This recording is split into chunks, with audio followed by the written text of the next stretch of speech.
بسم اللہ الرحمن الرحیم۔ محترم سامعین کرام، میں ہوں آپ کا خادم محمد بلال اتاری اور آپ سلسلہ فیضان میلاد سماعت فرما رہے ہیں۔ بعض بھائی اعتراض کرتے ہیں کہ جناب والا نبی کریم علیہ الصلوۃ والسلام کا اگر پیدائش 12 ربیع الاول کو ہے تو آپ کا وصال ظاہری بھی 12 ربیع الاول کو ہے۔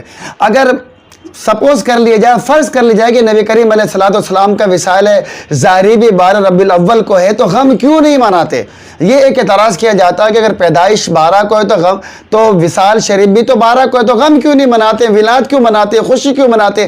جشن کیوں مناتے؟ تو اس نشست میں ہم سمجھیں گے کہ نبی کریم علیہ الصلوۃ والسلام کا دنیا سے جانا امت کے لیے نقصان کا سبب ہے یا نہیں۔ تو سماعت کیجئے، شفا شریف میں قاضی حیات رحمۃ اللہ تعالیٰ نقل کرتے ہیں حضرت عبداللہ ابن مسعود رضی اللہ تعالیٰ عنہ سے کہ نبی کریم علیہ الصلوۃ والسلام نے فرمایا کہ میری ظاہری حیات اور میرا وصال دونوں تمہارے لیے باعث خیر ہے۔ تو محترم صاحب کرام، سرکار فرما رہے کہ میری زندگی اور میرا دنیا سے چلے جانا یعنی دنیا سے پردہ فرمانا دونوں تمہارے لیے باعث خیر۔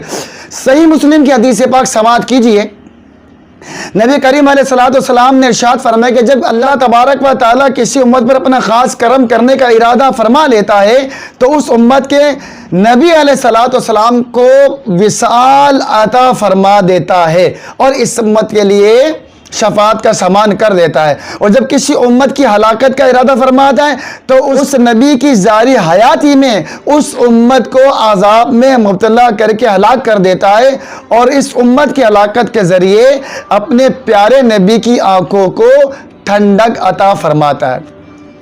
تو محترم سامعین کرام، آپ نے سماعت فرمایا کہ نبی کی حیات و ممات دونوں امت کے لیے خیر ہی خیر ہے، تو پھر غم کیوں؟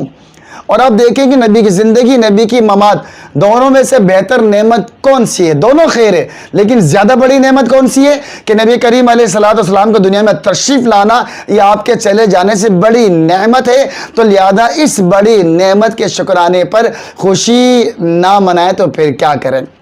اور یاد رکھیے، شریعت اسلامیہ نے پیدائش کے موقع پر خوشی کا سامان کیا ہے، عقیقے کی صورت میں شکرانے کا سامان کیا ہے، جبکہ کسی کی موت پر جزا و فضا سے غم منانے سے روک دیا گیا ہے، اور صرف 3 دن کا سوگ، اس کے زیادہ سوگ نہیں۔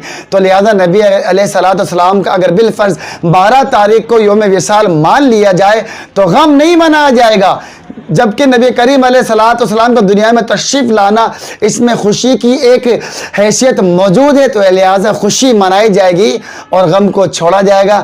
اللہ تعالی ہمیں عمل کی توفیق نصیب فرمائے۔ وآخر دعوانا ان الحمد للہ رب العالمین۔